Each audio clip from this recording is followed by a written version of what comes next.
Hi, my name is Mark Monlux, and you are watching Epic Sketch Time. Epic Sketch Time is a weekly drawing group. This group has been going on for about 6 or 7 years now. And you can find out links of all the regulars down in the doobly-doo below. My name, again, Mark Monlux. I live in Tacoma, Washington. I'm a freelancer slash cartoonist. I've been freelancing since 1985. And in order of appearance, I have with me today. Hi, I'm Bill Morse. I'm a freelance illustrator and cartoonist in Seattle, Washington. I also do a webcomic called Rhapsodies, which you can find on the doobly-doo. And hey, everybody, my name is Ian Castruita. Check me out at unfedartist.com. I am an illustrator, graphic designer, and cartoonist working out of Arizona. And Ian, I just caught all of your shirt, and that's a scientifically wonderful but terrible pun. Yeah, this, do you either of you read Diesel Sweeties? I'm aware, but I don't read it that much. Yeah, this is a Diesel Sweeties original. So I saw it, I was like, I am buying that shirt. I can't remember how long ago it was. It was one of his limited edition ones, but it glows in the dark, which is, you know, it just beautiful. I love it.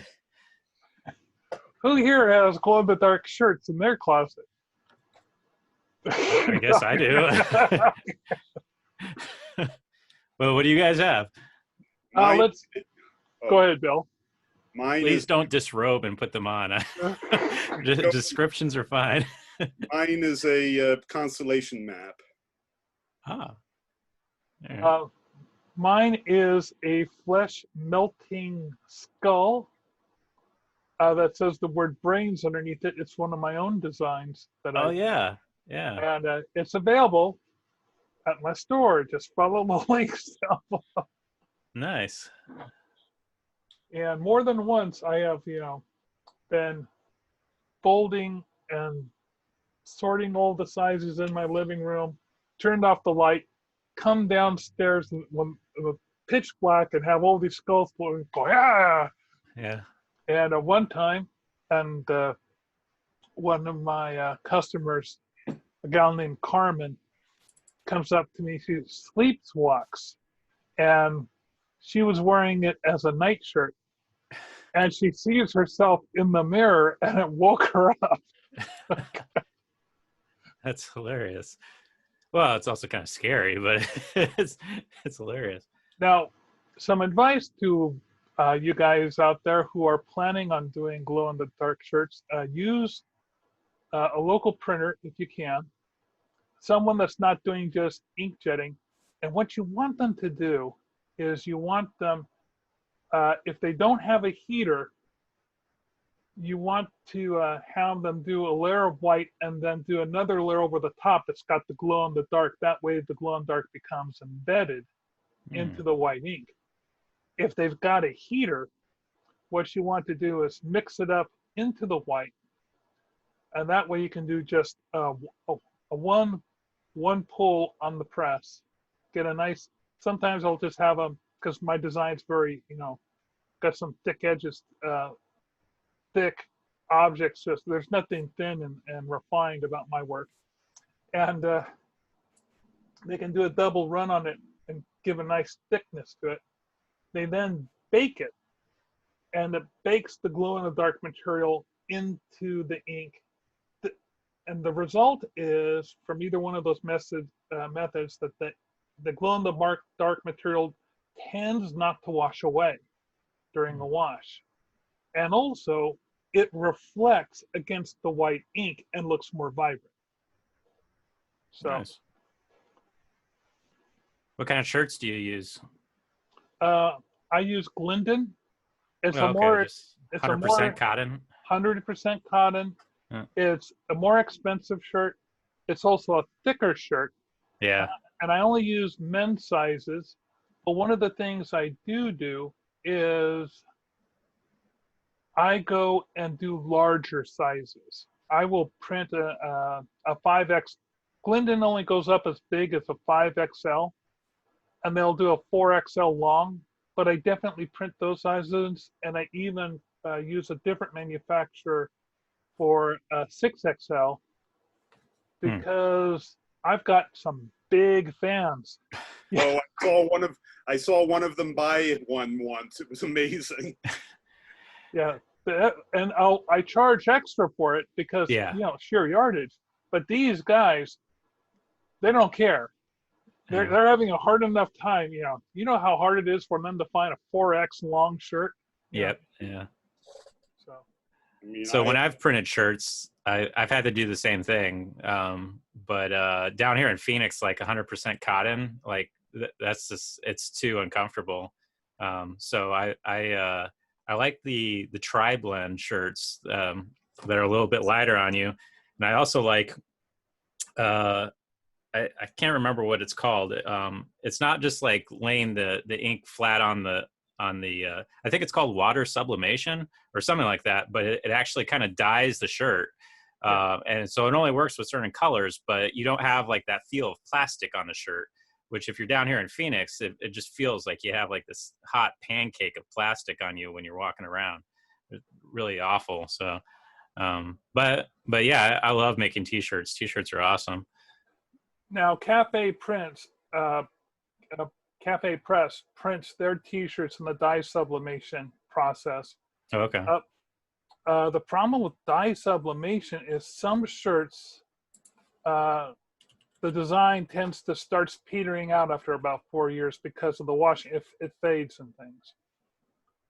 Yeah, I don't mind that. I think that looks cool. I can understand the whole clamminess because I have an apron. It's a black apron and it's got glow-in-the-dark bones on the front of it. No, not glow-in-the-dark, just white vinyl. It's a really thick white vinyl inking, and yeah, it's got that vinyl clamminess that when I touch it, I don't like the feel at all. Yeah. But it's on the other side of a rather thick fabric, so I'm not really worrying about it. And the thing is, as much as I sell T-shirts, I never wear T-shirts. I always wear Hawaiian shirts. Mm-hmm. I've got like 70 of these things. So. Yeah, I just went to my printer site. It's called Discharge Ink. But basically, it removes the dye in the fibers and replaces it with a new color, or leaves the natural color where no color is added. But yeah, it makes it so it's just much more breathable. Which again, when I was making shirts, it was for Phoenix Comic Con, or whatever they call it now. They can't use the word Comic Con because it got sued. But I mean, you're talking like mid-May in Phoenix. You want people to wear the shirt, right? You don't want them to just like, forget about it and maybe think about it later when they pull it out of their closet. So, wow, I'd heard rumors about San Diego doing that, but I hadn't heard about anything about it being enforced yet. Oh yeah, they're suing. So Phoenix used to be Phoenix Comic Con. Now it's like Fan Fest or something like that. Mm-hmm. But yeah, Comic Con is no go. You can't use it. Well, I guess you could try to use it. You're just gonna have to go to court. So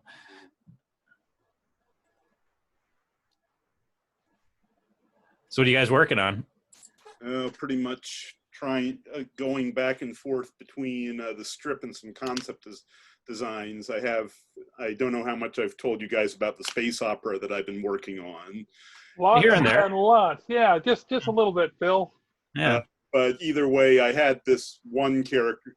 I've been playing around with it having a narrator, and the character who's the narrator,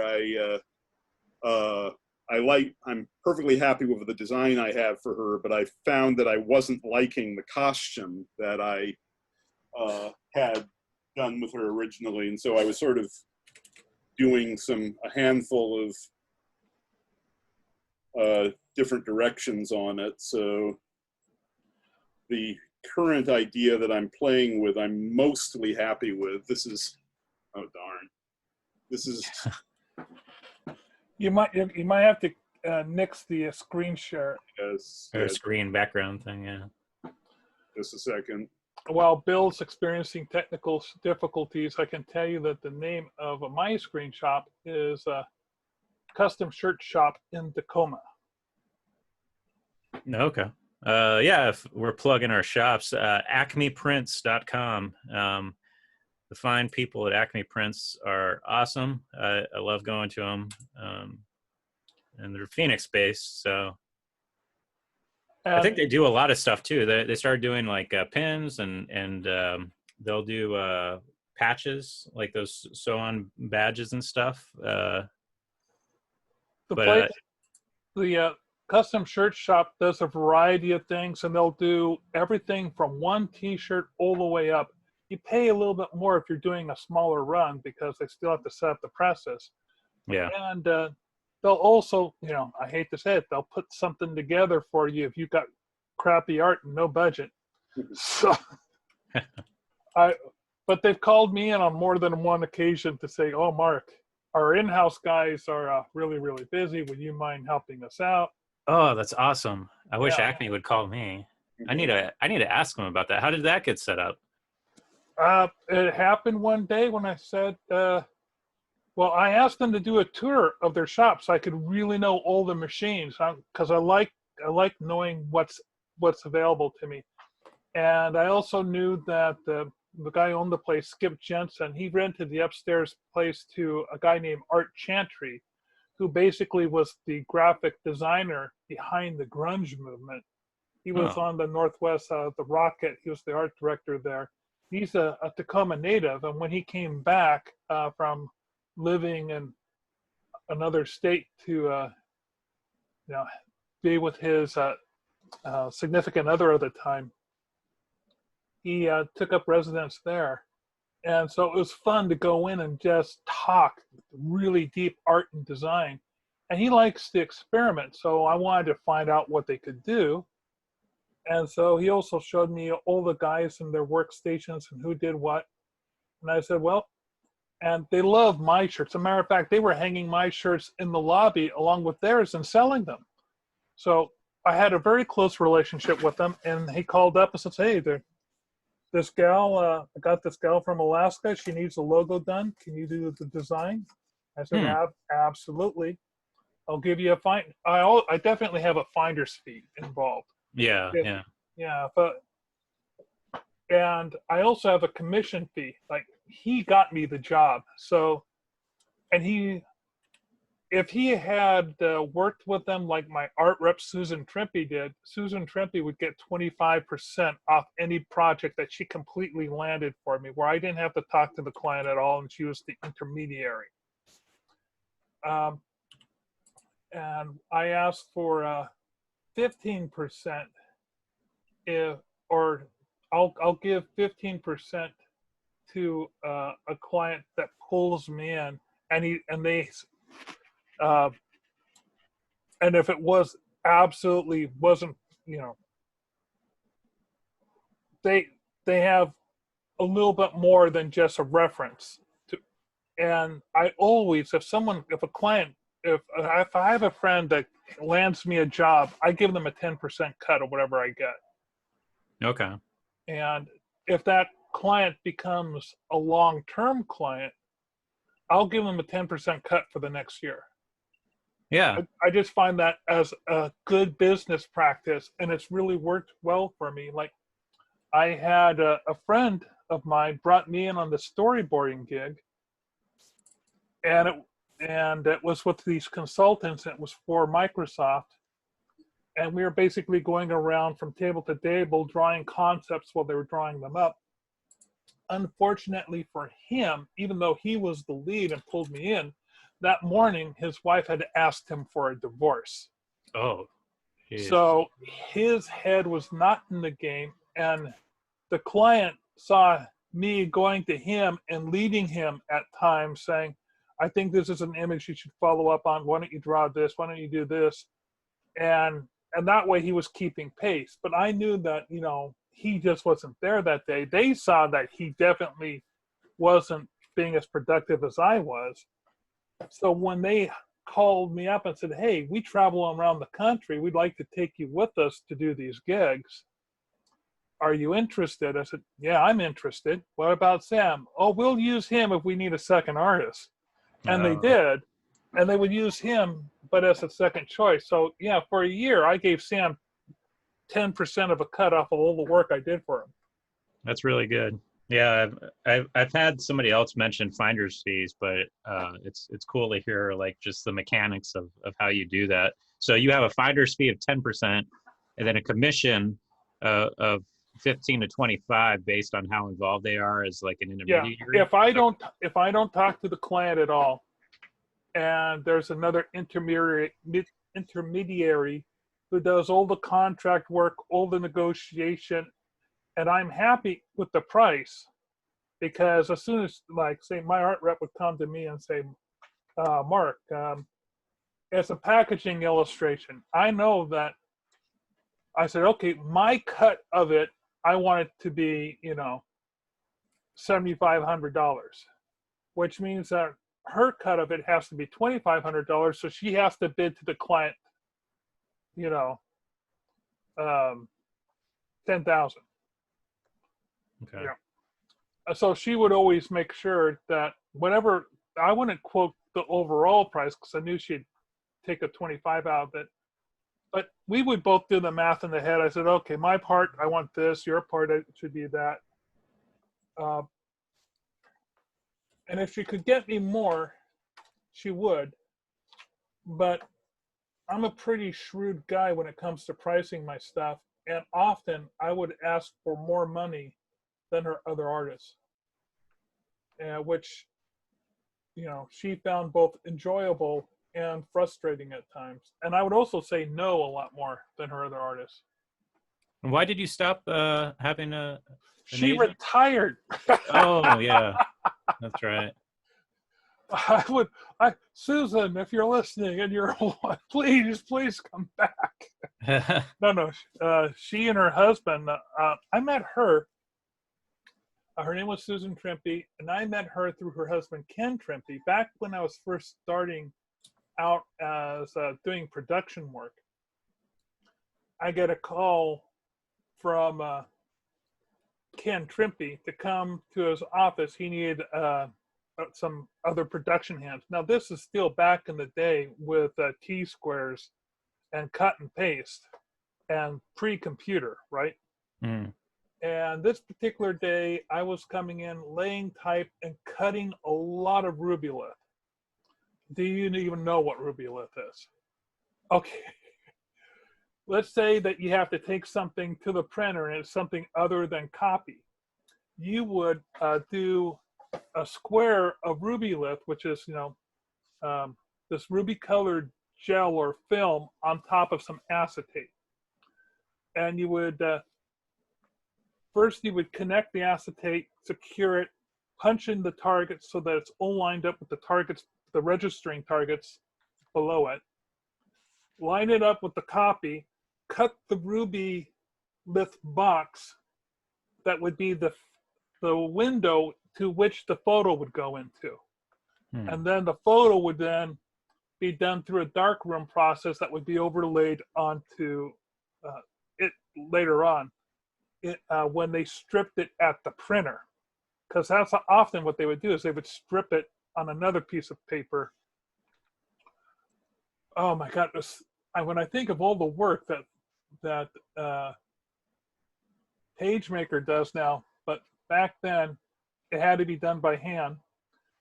Or if you wanted to have like color strips on like all the yellow and all the blue, if it's going to be a CMYK run, you would have to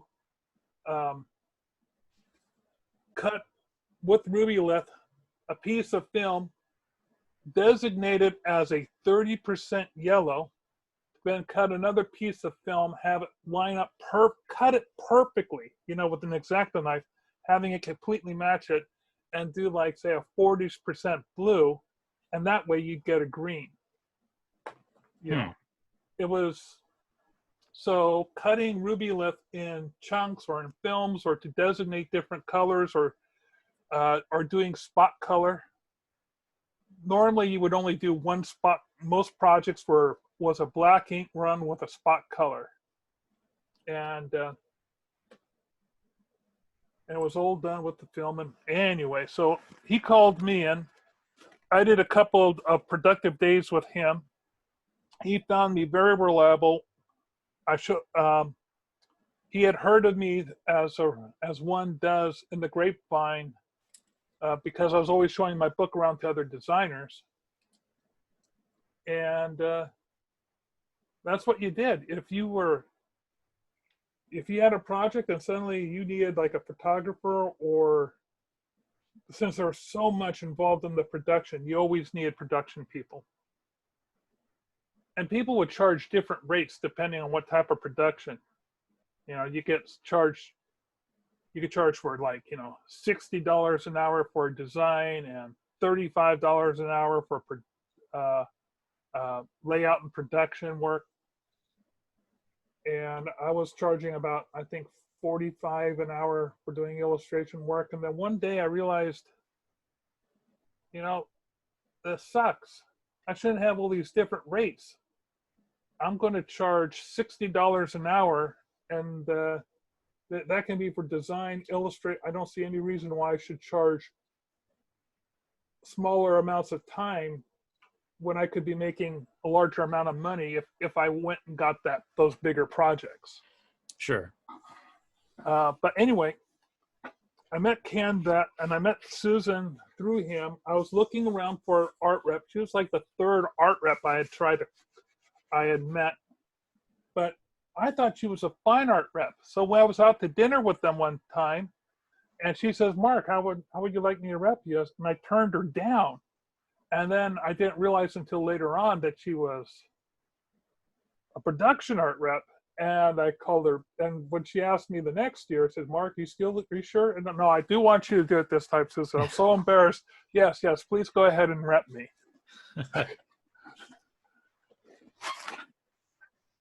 Yeah, there was earlier this year I was looking for reps, and I found there's like all these different places you can look for reps. So one of them is like the artist market, which I don't really think they make anymore, or at least I haven't been able to find the 2020 book.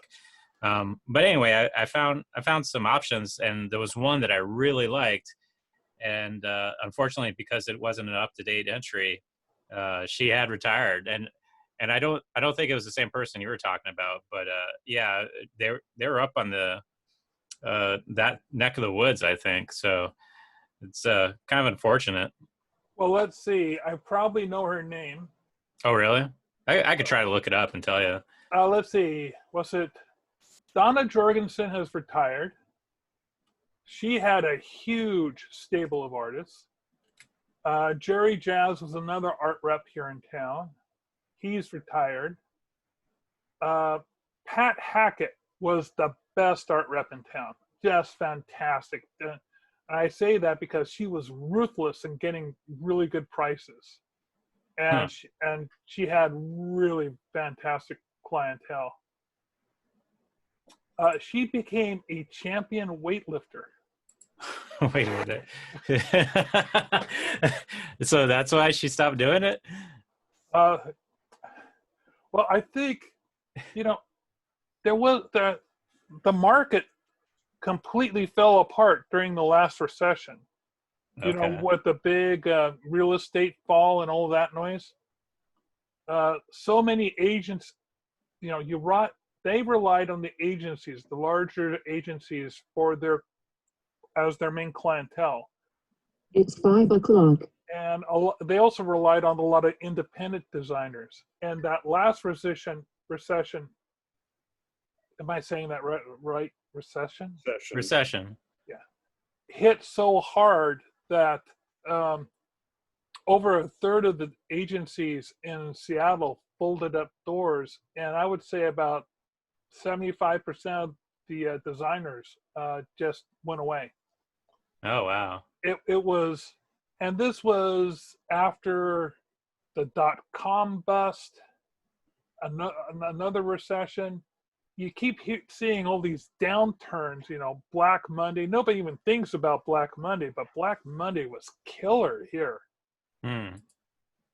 It was just at the beginning of when desktop publishing was just starting to be a thing, and no one knew the words. And me and this other guy, named Rufus Carlson. He was on one of the designers on the team that designed the Coca-Cola bottle. Oh, wow. So That's pretty big. Yeah, Rufus and I had been working for 6 months to put together this package and show it to this bank so that they would have all this. Basically, it was clip art design ready to go for their staff to use whenever they needed to put like a sign on the door saying we're closed for Labor Day, that type of thing. Huh. And we were going to get it out there before desktop publishing became really well known to the point where people realized, hey, I really don't need templates for this. I can just hire. But the day before we were supposed to go in and show it to the marketing team at the bank, we were supposed to show it on Tuesday. Black Monday hit on Monday, of course on Monday. All Rufus calls me up in the afternoon. He says, Mark, we're not presenting tomorrow. It's a no-go. It's old dad. I said, oh my God, really? There's nobody we can show it to? He says, literally, there's nobody. Washington Mutual just fired 75% of all of its own employees today. And the marketing department no longer exists. So, so it was a hard, bitter pill, let me tell you. 6 months of speculative work. It was all in spec? It was something that he and I were doing. We were putting this package together, and we were going to present it, and we were going to sell the package, and we were going to get a yay or a nay. And so I've been kind of all my evening hours for the last 6, it wasn't full every single day, all those hours. It was when I could fit in the extra work in the evenings and between projects. But it was a nice package. It was going to net us like a year's worth of income, if not more. Is there anything you've been able to recycle since, or? Nah. Some of it I did, but a lot of it was being recycled for the project. The rep I was reaching out to is a Portland, Oregon rep named Christine Pappas. Okay, I've heard of Pappas. Yeah, she's retired. So I'm still strongly interested in getting a rep because I'm finding it hard to find work, and there are very few reps out there because it's extremely difficult for them to land projects for their artists. Yeah. Well, Bill, you were going to show us something. I was going to make a recommendation to you, Ian, though. Oh, yeah, hit me.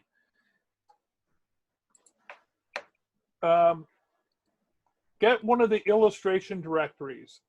Either the illustration directory guide, or I think there's another one called Black Book. Yeah, Black Book, I know. Okay. Have them send you, say, I'm interested in hiring artists that are outside my skill set. And they'll make sure that they'll send you one of their publications. Look through that publication and you'll find some art reps. Ah. Okay. What were you saying, Bill? I was saying another suggestion. I've mentioned the illustration department forum before. Yep. There is a discussion about agents on that as well. Oh, and you can also check out the iSpot. And they are the iSpot. They're an online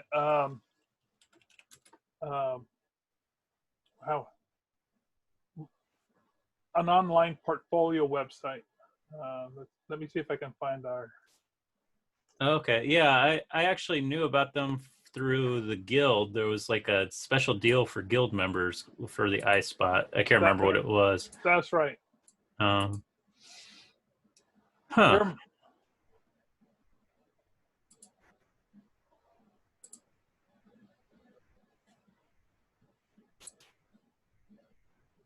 because very often when I was doing,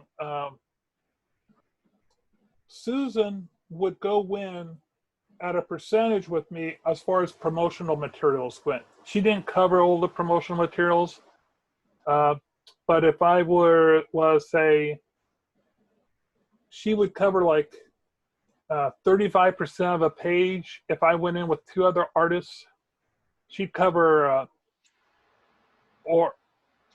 so sometimes we do multiple artists on the page, and you would see that happen in a directory. Sometimes I'd pay for a full page myself, but the thing is, they typically don't let artists go in and buy half a page. If you want to do half a page, it's usually done underneath the umbrella of an art rep.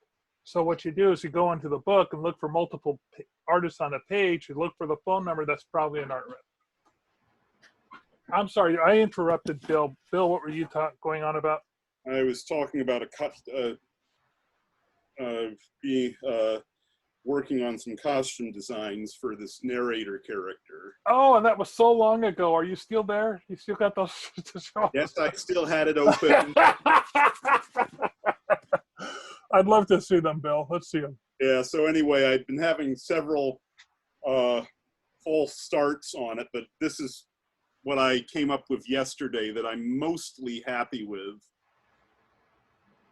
And though at the moment, while I'm happy with it, I'm kind of fine-tuning it because she's supposed to be this kind of this modern-day minstrel, so I figured it needed to have a little more trimmings. So okay, I have just a couple of quick references or suggestions for you. yes, Make her you have some contrasting colors on her costume. right. Which is fine when she's by an icon by herself, but you're not thinking too far ahead. If you have her as, say, more of either more old green or old blue, then using her in compositions later on with other characters and with backgrounds is going to be a lot easier. You won't have that one bright red strip suddenly bashing out at you all the time. Okay. Yeah, because this was my attempt at fine-tuning it today. Oh, well, the one on the right is really working for me. I would probably go instead of red boots. I would probably go with either a dark green boot and let's see. The headband is white and the belt is white, or is that a sash? That was supposed to be a sash. As I said, I was sort of experimenting with a few more trimmings, though I didn't want to make it too complex. I've heard a whole lot of horror stories about cartoonists regretting coming up with characters with really, really elaborate costumes that they then have to draw hundreds of times. I like that. I like that her coat is sort of like this neutral tone of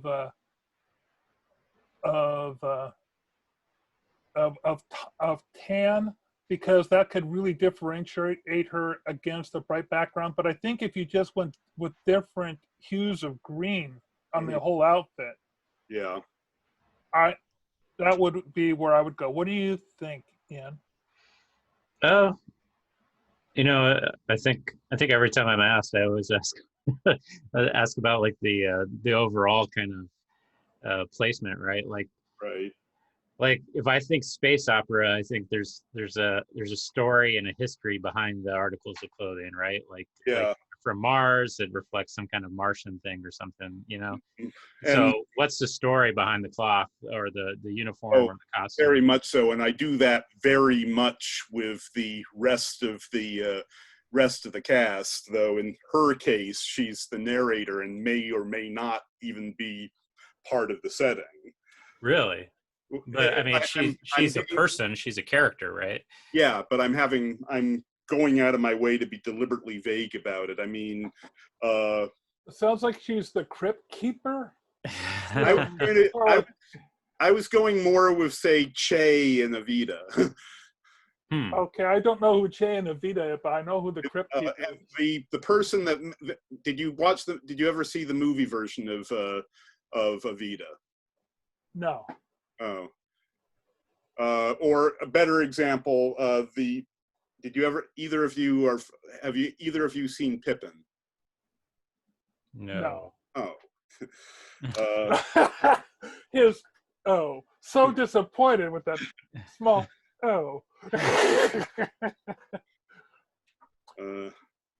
But here's a question: Yeah. Why isn't she part of the story? Why is she separated from it? Because I mean, you think about like third person narrators. You have like the Watchers from Marvel's What If and all that. But I mean, they're still part of the universe and all that stuff. I mean, they're clearly very different and alien and all that. But I'm guessing you have human characters in your space opera. Oh yeah. And she's carrying like a whatever, like a bandolier or what is that? A lute? It's loosely it's something. It's mostly it's kind of it looks a bit like a Japanese shamisen. I know I mispronounced that. No, I'm not going to correct you. I have no idea what that is. But I was expecting Mr. I went to Japan for a year. Well, if you pronounce it correctly, I might have an idea of what you're talking about. but hopefully you get my point. Like, I get you. It does matter. Like, you just can't say, oh, she's not part of it. You kind of have to have a background for her. Yeah. Even though it might not even be explained, she's somehow interwoven into your story, whether she interacts with the characters or she's completely off stage, talking to the fourth wall. Yeah, blatantly. I mean, because essentially one of the thing is, half the time she's narrating as she's busking and telling the story, and the other half of the time she's playing just about every single irrelevant bit player you can think of. Huh. Okay. Well, yeah, I mean, going back to the costuming and everything, like you made a huge point about keep it simple, right? Because you're going to have to draw this for space opera. I don't know how many times, you don't want to get sick of it. Yeah. But you have all those ribbons coming off of her like a minstrel from medieval times. And I could see why medieval vaudevillians would have all those strings and ribbons is because they need to attract a lot of attention. But I think you need And yes, I was sort of trying to create the sci-fi version of that while not overdoing it. Yeah. Well, but then hopefully you kind of consider my second point, which is like, what is cotton in the sci-fi universe that you have? What is nylon? What is what is the fabric, and what is the story behind it? I mean, if there's a patch in a jacket, you may not have to explain it to your audience, but you should know why that patch is there, especially if you're going to draw it 50 times. I have a World Anvil account. I know all about that kind of trivia. Yeah. So everything should have a meaning, is kind of what I'm saying, or at least a history. Like, I mean, is that jacket like something she took off a soldier from, a battlefield, or, is it just something that her mother left her or something, but that kind of informs the design and the color choices in a way. And the other thing I would say is that one of the things I love about making comics, especially color comics, is your color choices from panel to panel, page by page, they set the tone, right? And so if you were to take out all the line work and everything, and you just had like swatches of color, you're communicating the tone of the to your audience, right? I saw something that Chris Straub did for Brood Hollow, where he did like a color analysis of all of his panels, and you could see how his story became darker. And it was such a beautiful thing to witness. And I was like, that's what I want to do when I make my graphic novel. So if you have a narrator who's wearing his jacket, is that costuming fixed? Is she going to switch in and out to like different garb? Because if it is fixed, she's kind of like breaking away from the narration in a way if you're using those color choices to communicate the tone of your story. So, I mean, if it gets really, really dark, and she's, you know, they're wearing bright colors and, you know, neons or whatever like that, it really jars the audience out of the story that she's telling, and that's not the ideal situation. You should always kind of keep the audience engaged and involved. So color choice, I mean, it's a deep, you know, researched and kind of, you know, meticulous thing for me. But on its own, like the character that you gave, I mean, it looks fine. I just don't know the context, right? I don't know like the background. I don't know the story. Like if you were to show me 3 months from now, like a finished panel, I may have more opinions just and be like, you know, I like the character, but I don't like the way her color is like clashing with the background and everything. That's the kind of stuff I would say. And trust me, I know one of the reasons I was overthinking about it. I mean, you think you're giving me a hard time about this design. You should have seen the last 3 ones I came up with. I didn't need a friends criticizing me to punt those ones. Oh, I hope you don't see this as criticism. I'm just no, trying to help. No, I do not see this as criticism.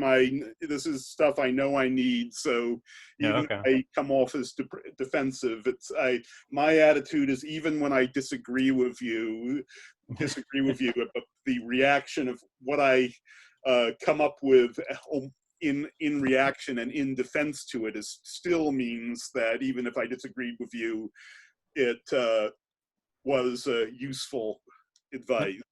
Yeah, I mean, I guess it is criticism, but you know, I didn't mean to be like, oh, you know, you need to rethink everything, Bill. I mean, I know. I guess what I'm trying to say, and I took a damn long time to say it, is like I don't know enough to give you a proper criticism. Like there's so many things I think about that, you know, I need more context before I can give you something that I'd feel comfortable, you know, trying to point you in one way or another.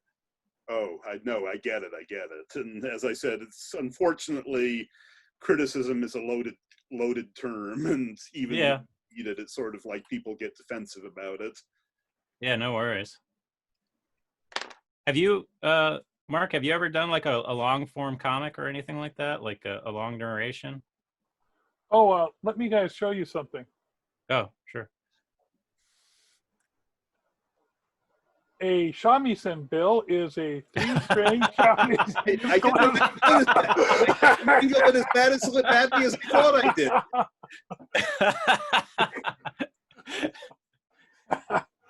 Not to criticize. I admitted that I got it wrong going in. So Oh.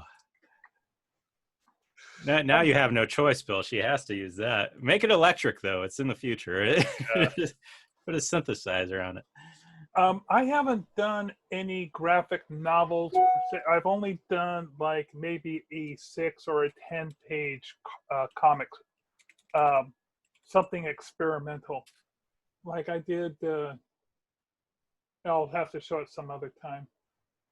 But some things have just been in like little tiny anthologies, not anything worthwhile. I've thought about doing graphic novels, but I have yet to come up with a concept that I really like. Or a story that I really, I mean, I come up with great story premises. I come up with wild dreams every night, but I'm just trying to figure out a way to put them into a story that I would love so much that I would be willing to spend the next 5 years, you know, putting together a graphic novel, because that's what it's going to take. Yeah. So, I mean, you definitely have some of the most vivid and crazy dreams ever. Like none of them have ever stuck with you to the point where you're like, oh, this is going to be a project.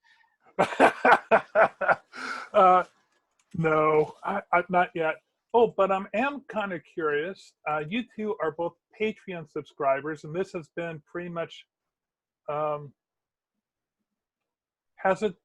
it's only been the last couple of days that I've been posting Stickman on my Patreon. Yeah. So, or did I start that last week? I think it's been the past few days. Yeah, so, I've seen 2 so far, so yeah. So I'm going to look forward to hearing from you guys, not next week, because we are canceling Epic Sketch Time next week because there's a Graphic Artists Guild event happening. Okay. I think it's scheduled for like 5 o'clock or I think that's what Stowe said. I Yeah. have to double check. So I know Bill wants to go to it, and I want to go to it, and Ian, you should probably go to it. What's the event? It's kind of a town hall setting. Yeah, it's a town hall about how COVID's affecting your business and what you're doing to pivot your business. Oh, okay. So new business idea, not just how it's affecting you, but hey, what are some of the solutions you're coming up with for new revenue streams? So that's why I'm going to go to it. Yeah. So that'll be next Tuesday. When I see you guys the following Tuesday, I'll look forward to seeing what you think. I have I'm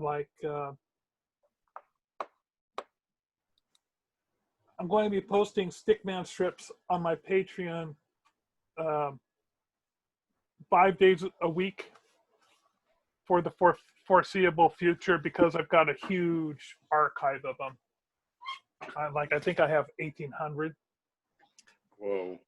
So this is just a way to kind of like flesh out your Patreon offering, or Yeah, what? it's a way to flesh out my Patreon offering. It's exclusive to people that are subscribing at the $5 level. It's not something that's going to be public. Okay. And, And this is all previously published material, though, right? Like you Right, made but- books and stuff.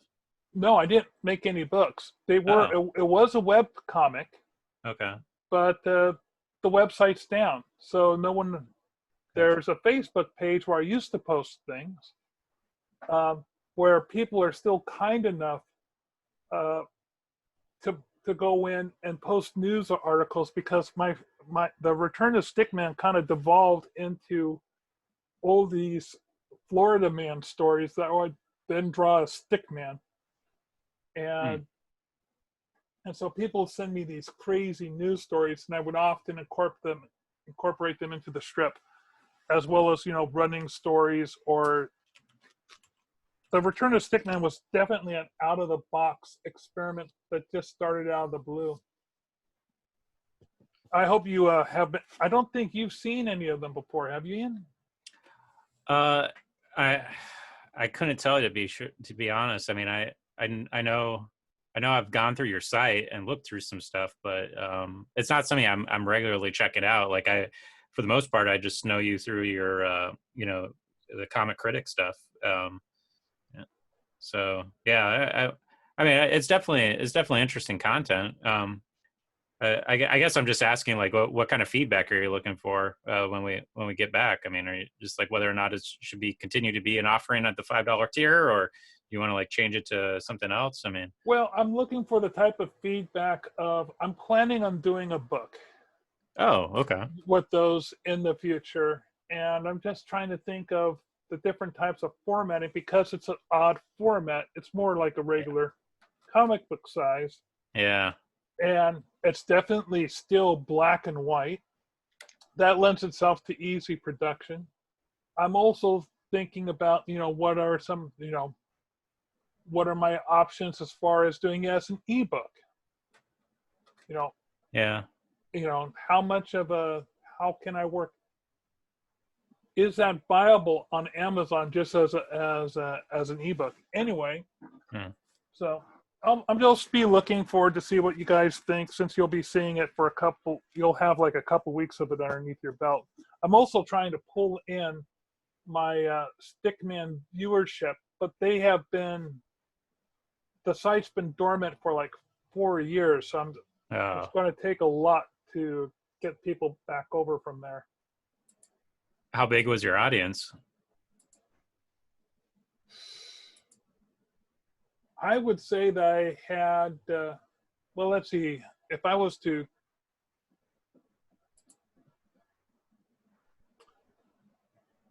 at one time, I think I had a mailing of about 500 people. Oh my God. It was going out to daily. But that email list has, it's 4 years old. Yeah. And you know how email gets after just 1 year if it's not updated. Sure. Anyway, that's a shame. Why did you give up maintaining? I stopped updating it because I found that I drew this one strip about this guy being arrested by the secret police, or pardon me, the Secret Service, for throwing tomatoes at then presidential nominee Donald Trump. You never heard this story? No.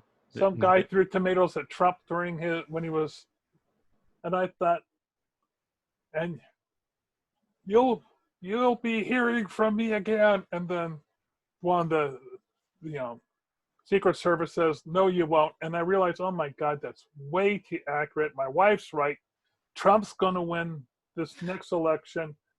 I felt so bemoaned and lost, and my own comic strip made it hit so hard home that I just didn't feel like drawing another one. Oh, wow.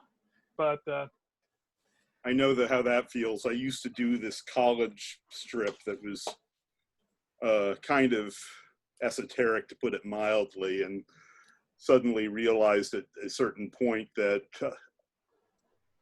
to maintain the level of pessimism required to do it right, I'd end up slitting my wrists.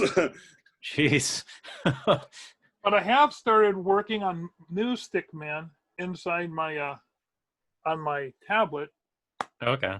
And I'm hoping that by maybe just by posting them again, I'll get enthusiastic about Stickman and start publishing him, and maybe do another site. Since my actual site, markmonlux.com, has actually crashed and gone down, and it's a thing of the past, I need to definitely do a new website. Oh, gentlemen, it is getting on to 5:30. Time to wrap things up. All right. You guys have any plugs on things that you're going to be doing, like, say, next week, the Graphic Artists Guild? Yep. Okay. Next week, the Graphic Artists Guild has a webinar tomorrow. That is August 19th, protecting and monetizing your intellectual property by design, and there's also a designer's corner the same day. What times are those, Bill? I believe noon, and I believe I'd have to double check, but I think it's 6 o'clock. And there's always freelance fandangos on Monday from 11 to 1 o'clock. And I know that this Saturday is the third day of the International Forum of Visual Practitioners Convention, so I'm going to be attending that. And on the Thursday, the 27th, Cartoonist Northwest has its monthly drink and draw. And next Wednesday, the Claw is having its Draw with Claw, and the theme for that night is going to be Wish I Was Here. So. Yeah, I saw that invite. So I might check that out. The only thing I got coming up is I just signed up for a virtual conference for the local AIGA chapter down here. We have something every October called Design Week, and so this year that's going to be all virtual, apparently. But if anybody's interested, you could check out phxdw.com since it's virtual. I've always found it pretty useful, and again, since it's all online, it's not that expensive. I think I only paid $43 because I'm an AIGA member. So nice. Usually a lot of interesting stuff. Well, I'll see you guys in a couple of weeks, if not at the next Epic Sketch Time, and maybe at some of these other conventions. All right. Okay. You all have Take care, guys. Bye-bye. Bye.